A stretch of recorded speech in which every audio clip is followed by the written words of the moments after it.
A baan haystaa, BA baan haystaa, dabeedna dib buu ku kala furan. That has to stop. Education is a lifelong thing. It doesn't end the day you get a diploma. It doesn't end on that day. Reading, educating yourself is a lifelong thing. There is no substitute to hard work. And the other thing is your attitude. Okay? Prepare and prepare and prepare. If you get an A, get an A next time. If you get a B, get an A next time. If you get a C, get an A next time. Don't sit and cry. If you get a D, get an A next time. And God forbid you get an F, get an A next time. You can get it. Well, always we have to have that kind of life. I think you're in America, you have great opportunities. You came from a land, your parents worked hard through bringing you here, and you came from a land where there was war. Why would you bring yourself into your own war? This is when you're supposed to accomplish everything that you ever wanted to accomplish, your goals in life, get a great education. Beating each other up, killing each other is not going to get us anywhere. That's what we ran from, and we're supposed to run towards the good, not the bad. There's a lack of leadership within our community, and this is because there's not really anybody that the youth can look up to or go to their problems, unfortunately, and we just need to change that. We need elders to step up and be like, you know, I can help you, what do you guys need, I can guide you. We just need someone to be there for us at all times whenever we crash and we need help. My problem is, school is great, but it seems like everyone is kind of separated from each other. When we should be uniting as one and working together, and we should all be friends, we should all know each other, help each other through all that times. But we don't do that. For some reason, within the schools, the Somalis are kind of divided into different groups, or like, we're not unified as one. And that's the only problem I have with it. Other than that, everyone's pretty okay.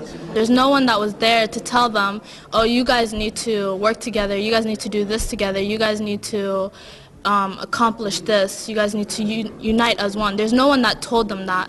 And for people to listen to someone, it has to be someone that they respect or someone that has a great role within the community. And like I said, we don't have that, so therefore there's no one to push us together, so that's why we're in group. Let's cover single parent households first.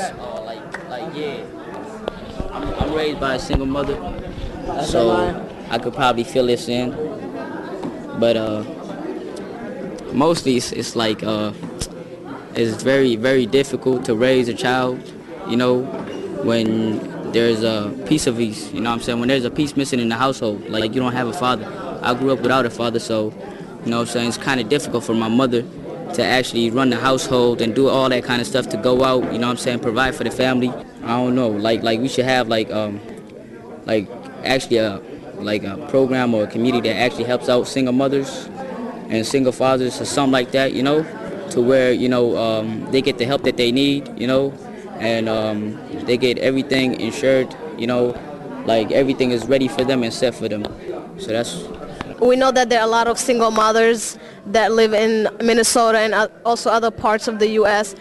Perhaps we could have a program whereby single mothers themselves form a kind of like a program where they help each other and kind of lean on each other and be there for each other, and perhaps they can help each other with child care. So me and the lawyer, the other gentleman from Portland that wrote the books about health care, their books were extremely interesting because, like I said, that was also the first time that I got to see that, and if I haven't come to the events, I wouldn't have seen that. It just shows how Somalia was known before the war, you know, like that the whole world did not get an image of us just through the war. You know, there was actually people before then who actually did expeditions that actually wrote about the Somali people and their culture and their history before. When I came to America 15 years ago, there were not that many Somalis, and as years progressed, there was more and more and more Somalis, and that kind of made me feel better because, you know, I have people to hang around with, people who are from the same country as I am. But now when I see these younger generations coming here, they've been only here 2 years, and they think being American is, you know, dropping out of school, smoking pot, killing another person. And the effects of that translates into 5 years from now, the problems we'll be facing. So if you don't handle that right now, we'll see that 5 years from now, 10 years from now.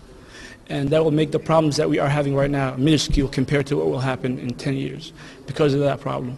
Most Somali parents are hardworking, but they forget that, when you go outside and you leave your kids at home, they're going to be doing something. They're not going to sit by and watch cartoon.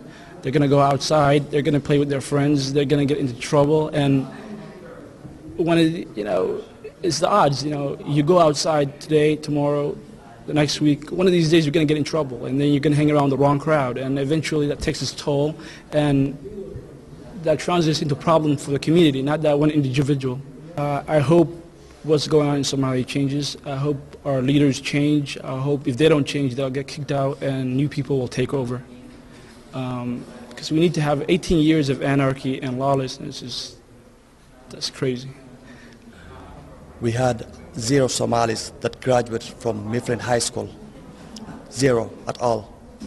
And if you check the population in that school, maybe it's 50-50. We have at least 50% of Somalis who go to Mifflin High School. This year at least better, maybe like 5% or something like 7% graduated. That's the problem which is facing us. The other thing, if you go to Westerville South High School, out of maybe like 12, 13 girls, only 1 graduated this year in 2008 from high school. The other thing I've seen in our community with the youths today is whenever graduation test, what they usually do is try to move to a different state so that they can get their test. And I don't think that's a good idea, because we were supposed to be here for them, to help them do the right thing, for them to graduate from their high schools. I mean, going to another different state and try to get their graduation test, I don't think that's a good alternative for our children today or our youths.